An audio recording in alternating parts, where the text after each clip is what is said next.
함께 나눌 하나님의 말씀은 누가복음 3장 15절부터 20절까지 말씀입니다.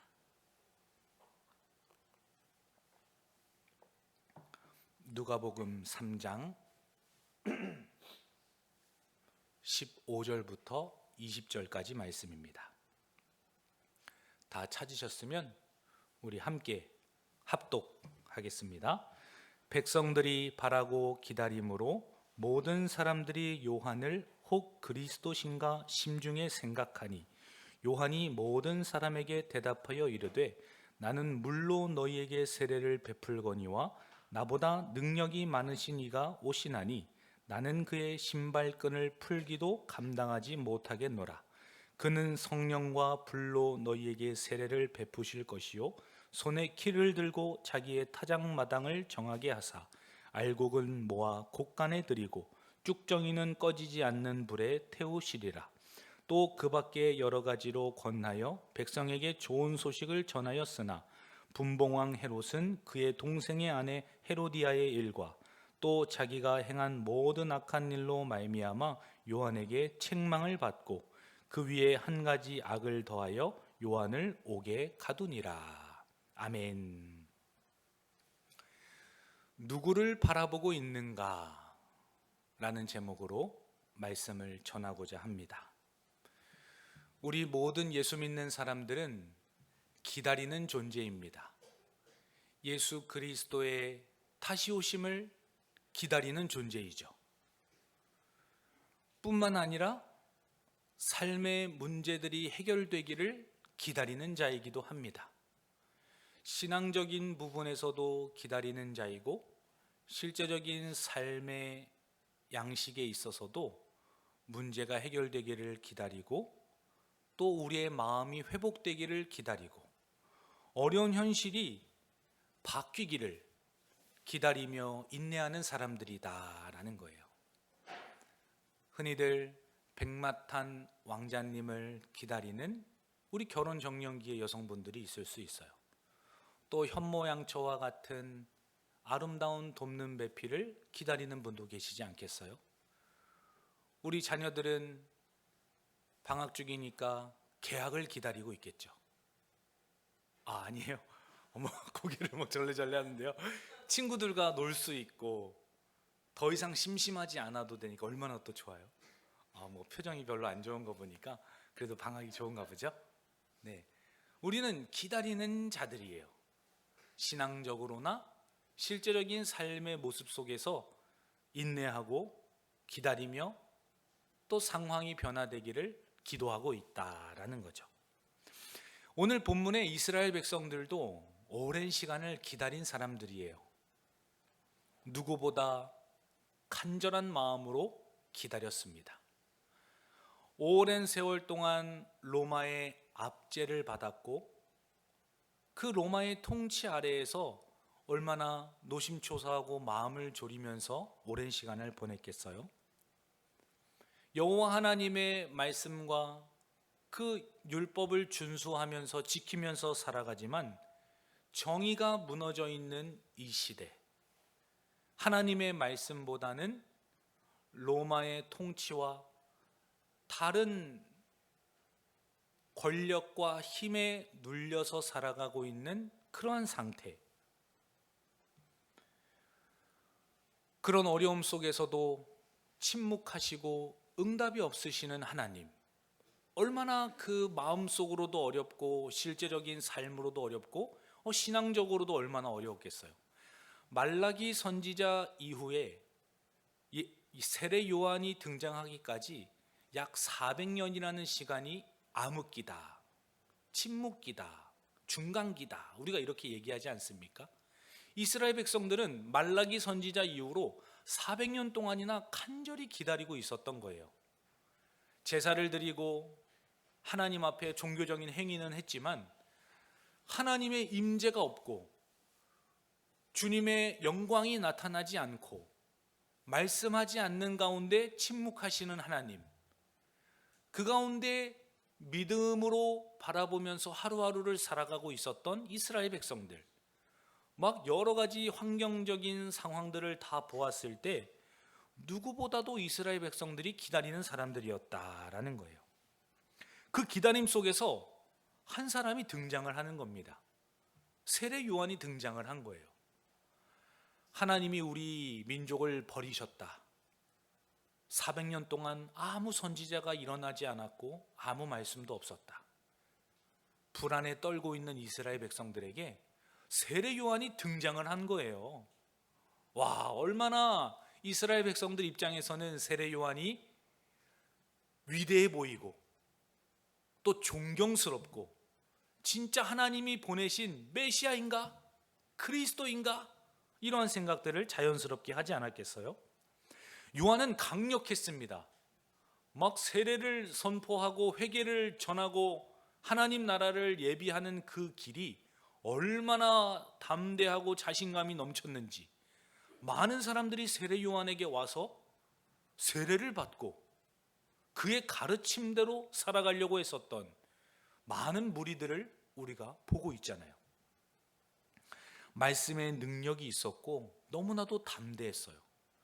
분봉 왕에게 헤롯에게까지 가서 죄를 지적하고 회개를 선포하고 막 이런 엄청난 메시지들을 쏟아내니까 사람들은 진짜 세례 요한이 메시아인가? 그리스도인가?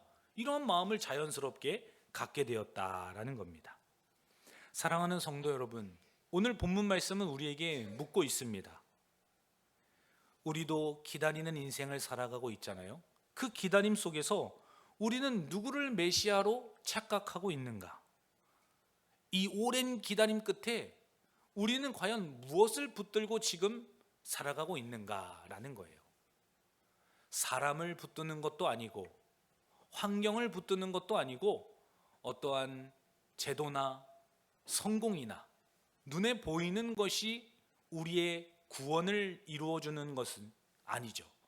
그런 착각 속에서 기대 속에서 살아가는 것이 아니라 오늘 말씀을 통해서 오히려 기다림이 크면 클수록 주님을 바라보아야 한다라는 이 세례 요한의 가르침과 말씀처럼 예수 그리스도를 기다림 가운데 끝까지 소망하시며 본향을 사모하시는 우리 성도님들 되시기를 주님의 이름으로 축원합니다.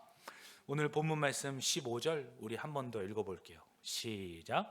백성들이 바라고 기다림으로 모든 사람들이 요한을 혹 그리스도이신가 심중에 생각하니. 아멘. 이스라엘 백성들은 기대하고 있었어요. 메시아가 올 거야. 분명히 400년이라는 시간 동안 말라기 선지자 이후에 아무런 말씀이 없고 응답이 없었지만 아브라함을 통해 약속하신 하나님, 구약의 선지자들을 통하여서 말씀하셨던 하나님, 다윗의 후손으로 오실 완전한 통치를 이루실 메시아, 그 하나님의 사람이 우리에게 반드시 오실 거야. 그러한 기다림 속에서 이스라엘 백성들은 하루하루를 보내고 있었어요. 얼마나 바랬던지 15절에서 백성들이 바라고 기다림으로, 이렇게 오늘 본문에서 시작하고 있잖아요.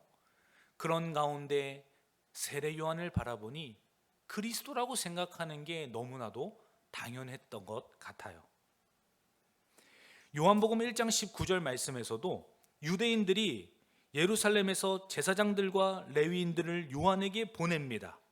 그리고 네가 누구냐 물을 때에 요한의 증언이 이러하니라 라고 말하는 것을 보면은 유대인과 제사장들과 레위인들과 모든 사람들이 메시아를 기다리고 있었고, 오죽하면 사람을 보내서 세례 요한에게 당신이 누구입니까? 당신이 진짜 우리가 기다리고 있는 메시아입니까?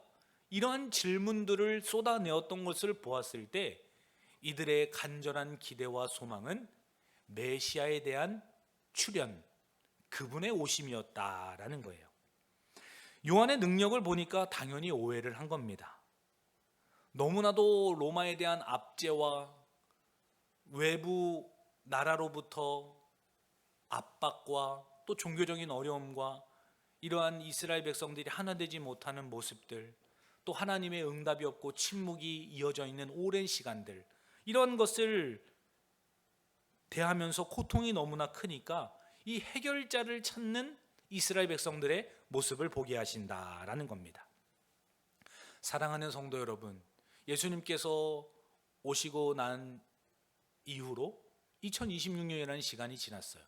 엄밀하게 말해서는 거기서 4년을 더 더해야 된다 이렇게도 얘기하지만 이런 오랜 시간이 지났습니다. 오히려 말라기 선지자 출현 이후에 400년보다도 훨씬 더 많은 시간이 지금 지났어요. 우리도 주님께서 다시 오시겠다고 약속하셨던 말씀을 기다리고 있습니다. 주님의 다시 오심을 기다리면서 우리는 어디에 지금 마음을 쏟고 있고 무엇을 붙잡으면서 살아가고 있는가라는 거예요. 그리스도를 기다리면서 너무나 고통이 크고 너무나 바라는 나머지 세상의 성공을 붙잡고 사람을 붙잡고 어떠한 강력한 리더십을 붙들고 뭔가 다른 제도를 붙들고 보이는 상황들을 붙잡으면서 우리가 신앙생활을 하고 있지 않는가라는 겁니다. 유대인들도 이 메시아를 기다린 이유가 있었어요. 아브라함 때부터 하나님께서는 약속하시고 말씀을 하셨죠. 한 왕이 와서 영원히 다스리실 것이라. 우리도 동일하게 예수님께서 우리가 본 모습 그대로 다시 오실 것이다.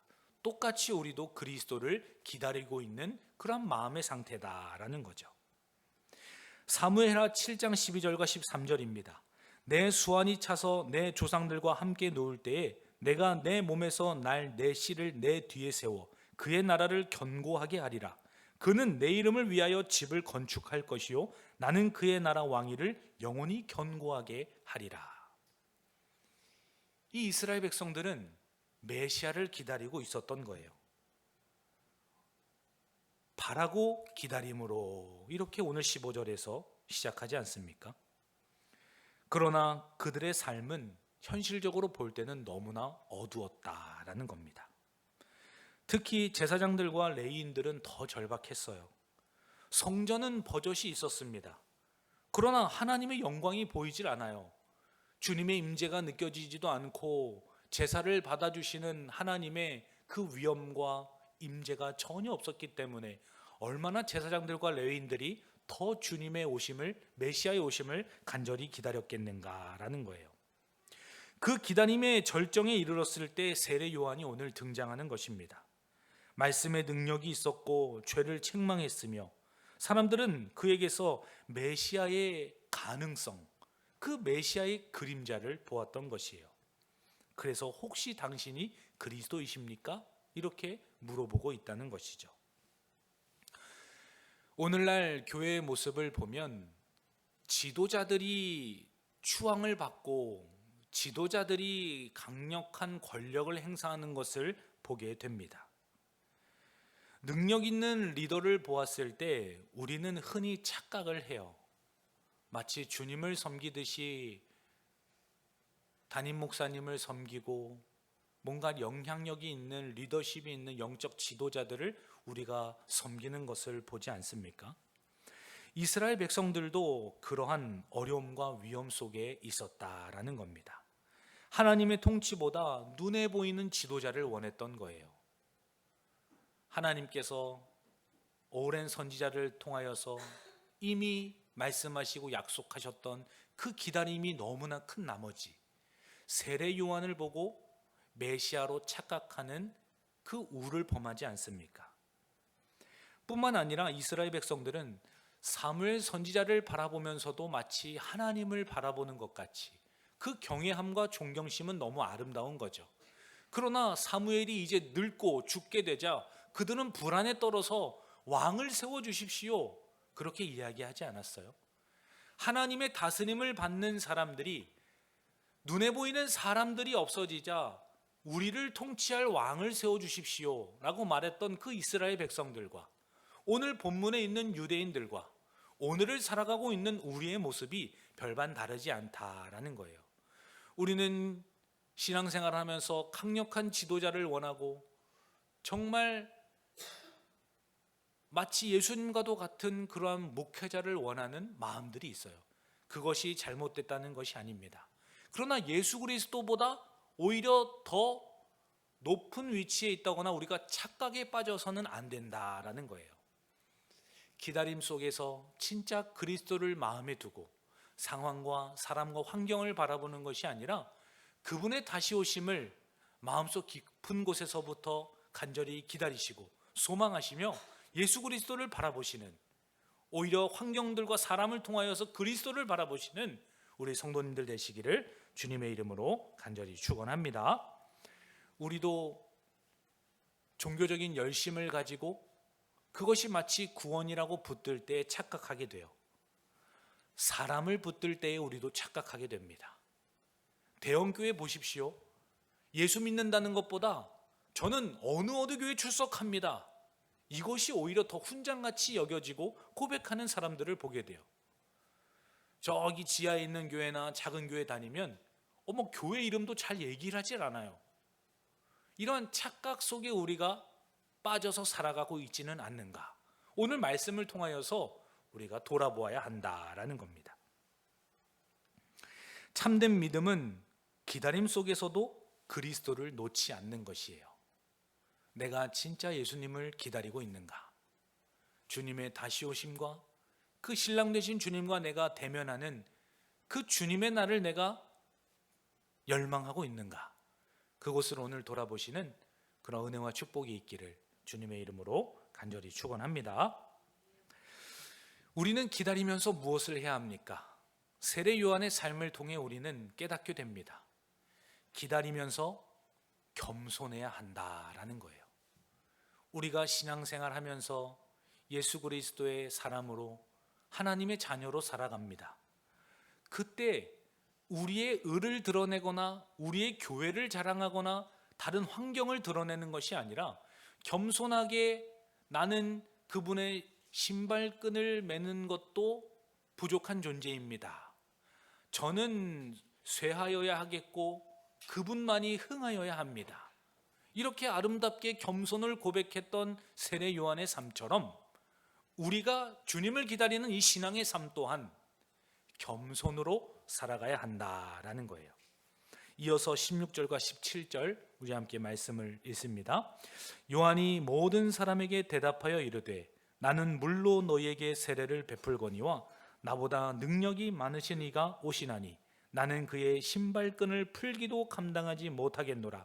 그는 성령과 불로 너희에게 세례를 베푸실 것이요 손에 키를 들고 자기의 타작마당을 정하게 하사 알곡은 모아 곡간에 들이고 쭉정이는 꺼지지 않는 불에 태우시리라. 아멘.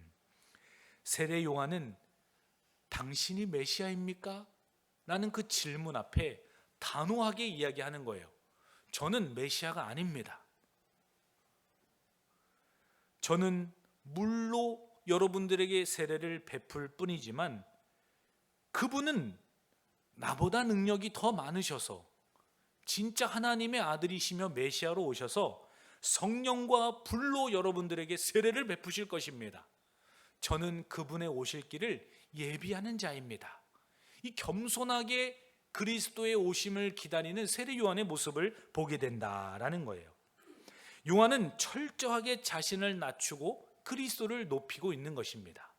사랑하는 성도 여러분, 겸손은 예수 그리스도를 높일 때 우리가 겸손해지는 거예요. 드러내지 않고 표현하지 않는다고 해서 사람들이 모르는 것이 아니에요. 오히려 겸손한 부분은 내가 그리스도를 높일 때 나의 자랑과 의가 예수 그리스도로 통하여서 해석이 되고 사람들에게 귀감이 된다라는 거예요. 그게 겸손이라는 것입니다. 요한복음 3장 26절 말씀이에요. 그들이 요한에게 가서 이르되 랍비여, 선생님과 함께 요단강 저편에 있던 이 곳 선생님이 증언하시던 이가 세례를 베풀매 사람이 다 그에게로 가더이다. 세례 요한의 제자들이 세례 요한에게 와서 다급하게 묻는 겁니다. 아니, 저 반대편 요단강에서 선생님께 세례를 받았던 그분이 똑같이 세례를 베풀고 있습니다. 이거 어떻게 된 일입니까? 사람들이 오히려 그쪽으로 더 가고 있습니다. 세례 요한의 제자들이 얼마나 다급한 마음으로 세례 요한에게 이야기를 했겠어요. 그런데 세례 요한이 그때 이 유명한 명대사를 날리는 것 아닙니까? 우리 함께 말씀을 찾아보기를 원합니다. 요한복음 3장 30절 말씀이에요. 요한복음 3장 30절.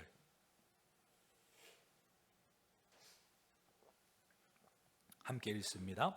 그는 흥하여야 하겠고 나는 쇠하여야 하리라 하니라. 아멘.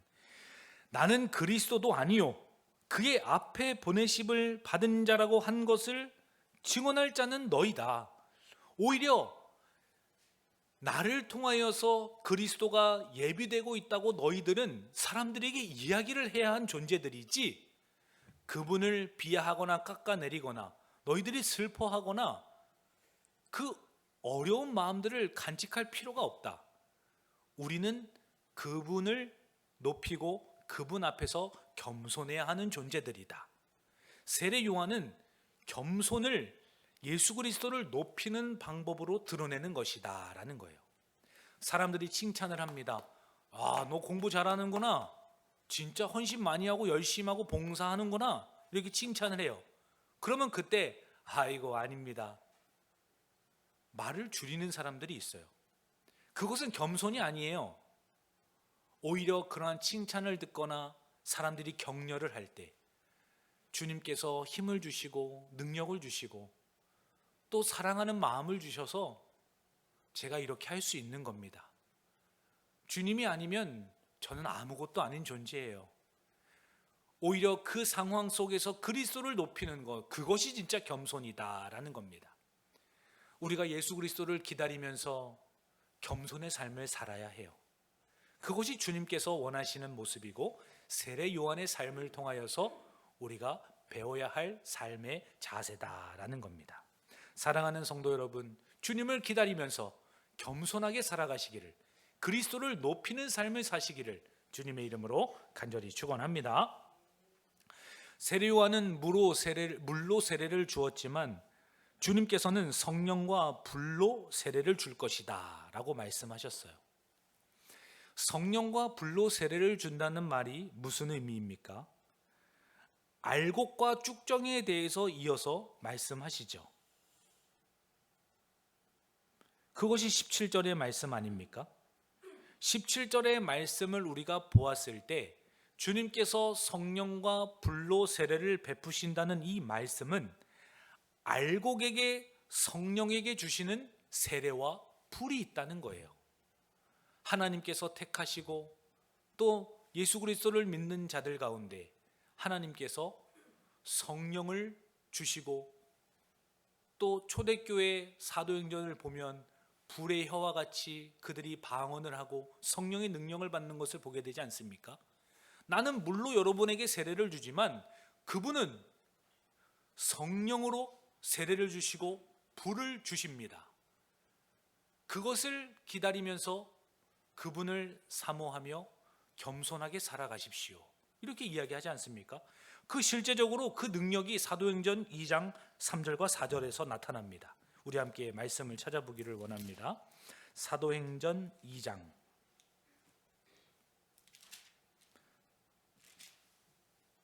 3절과 4절 말씀이에요. 사도행전 2장 2절부터 4절까지 봅니다. 시작.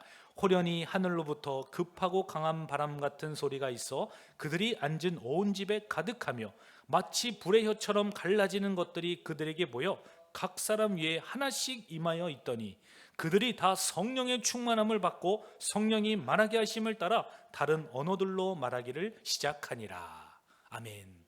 이 오순절날 성령이 임하는 이 말씀을 통해서 세례 요한은 예수 그리스도께서는 성령과 불로 너희들에게 세례를 줄 것이다, 이 성령 세례를 의미했던 것이다 라는 거예요.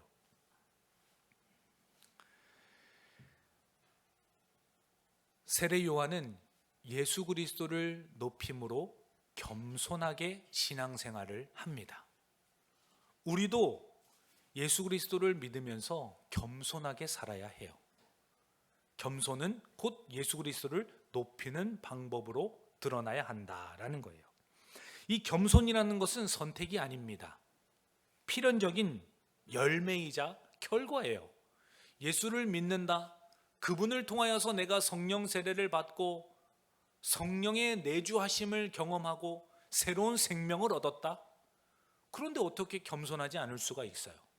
이 겸손이라는 것은 세례 요한만 하는 것이 아니라 모든 예수 믿는 자들의 삶의 모습이 되어야 한다라는 겁니다.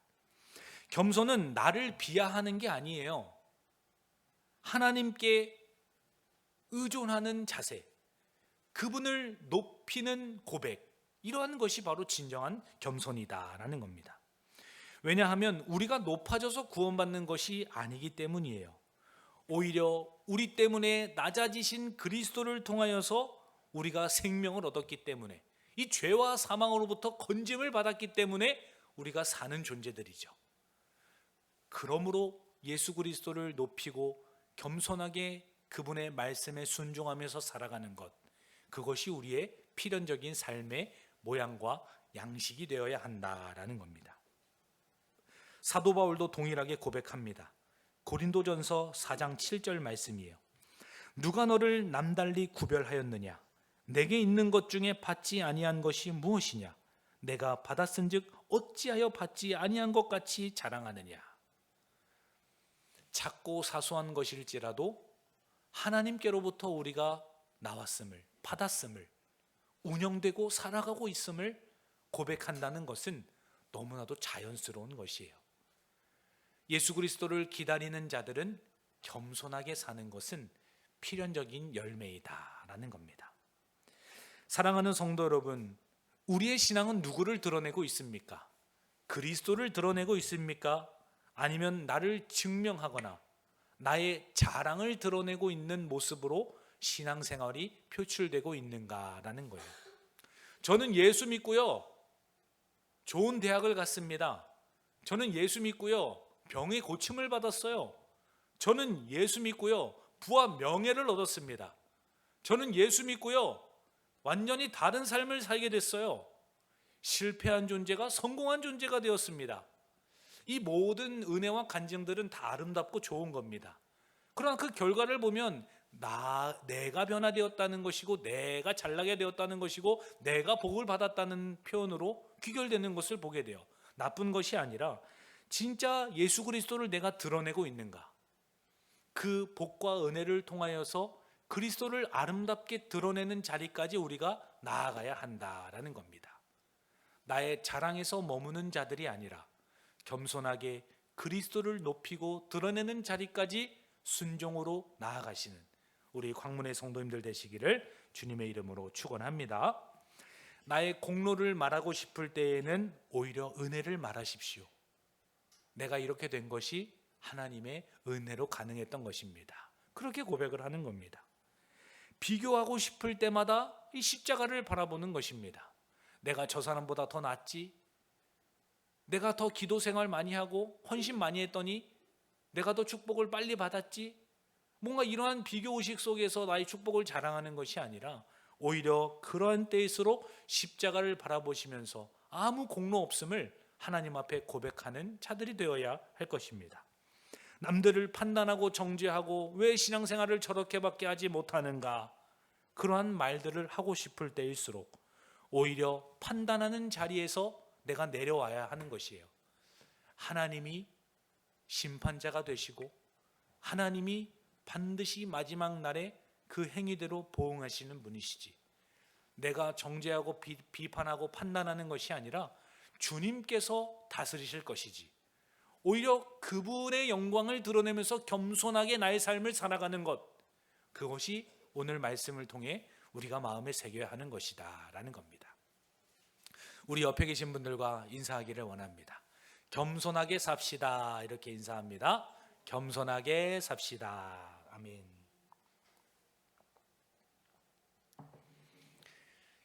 이스라엘 백성들은 메시아를 기다리면서 겸손하게 살아야 할 것을 세례 요한이 가르쳐 주었어요. 세례 요한 본인도 겸손하게 살았고 우리도 그렇게 살아야 합니다. 그리고 더 나아가서는 세례 요한은 진리를 말하면서 살았던 사람이에요. 나는 쇠하여야 하겠고 그는 흥하여야 합니다 말하면서 동시에 진리를 선포하고 사람들을 책망하고 죄를 회개해야 하며 바른 말을 했던 사람이 바로 세례 요한이다라는 겁니다. 우리는 예수 그리스도를 기다리면서 겸손하게 살 뿐만 아니라 잘못된 불의를 보면은 진리를 선포해야 하고, 거짓됨이 보인다면은 그 거짓됨을 드러내므로 무엇이 진짜 진리인지를 말해야 하는 사람들로 살아야 한다라는 거예요. 세례 요한을 보십시오. 헤롯을 책망하는 본문을 이어서 보게 됩니다. 우리 본문 19절과 20절 말씀도 이어서 함께 읽습니다. 분봉왕 헤롯은 그의 동생의 아내 헤로디아의 일과 또 자기가 행한 모든 악한 일로 말미암아 요한에게 책망을 받고 그 위에 한 가지 악을 더하여 요한을 옥에 가두니라. 아멘. 겸손하게 살아가면서 동시에 진리를 선포하고 옳은 말을 하고 책망을 하며 진리를 전하는 것, 그러한 삶을 우리가 기다림 가운데 살아야 한다라는 겁니다. 헤롯을 책망하는 세례 요한은 율법에 위반했기 때문에 진리를 드러내고 책망을 하는 것이에요. 형제의 아내를 취한 불법한 결혼을 하지 않았습니까? 어떻게 동생의 아내를 취하여서 결혼을 할 수가 있어요? 이것은 모세 율법에도 어긋나는 범법 행위이기 때문에 세례 요한은 아무리 왕이라 할지라도 책망을 하며 진리를 선포한 것입니다. 우리 함께 말씀 한 구절 찾아보기를 원합니다. 레위기 18장 16절입니다. 레위기 18장 16절.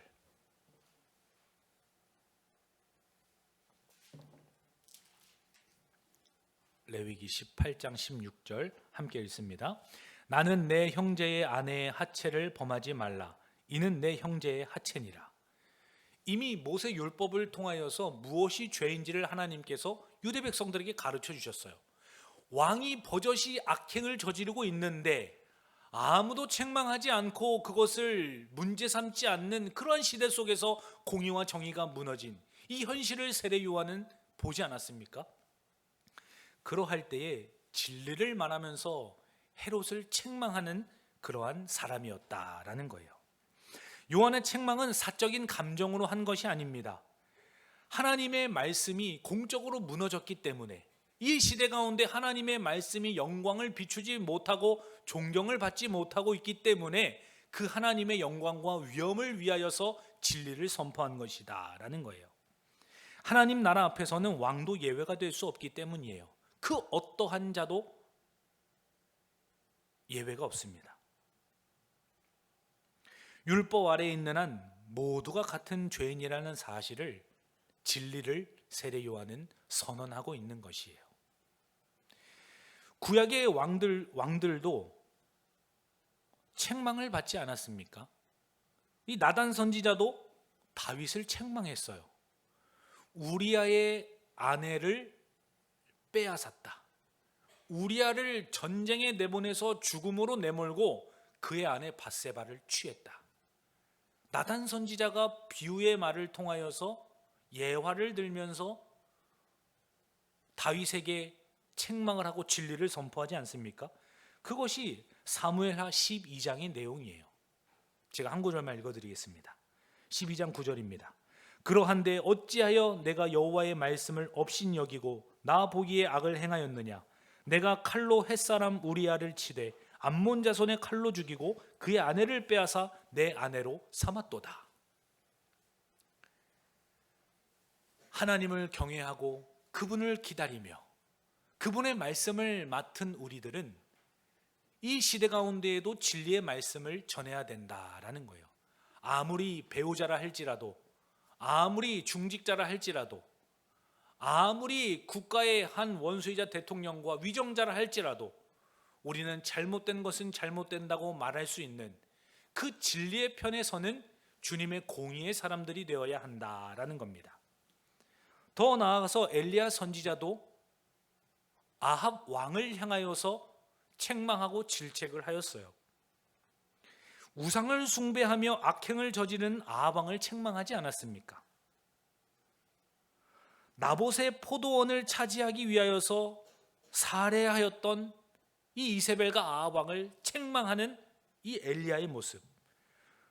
우리는 나의 생명의 위협을 느낀다 할지라도, 내가 손해를 보거나 명예가 실추된다 할지라도, 사람들의 손가락질을 받고 따돌림을 당한다 할지라도 예수 그리스도를 기다리고 겸손하게 사는 사람들은 진리의 말씀을 증거해야 되는 사람들이다라는 거예요.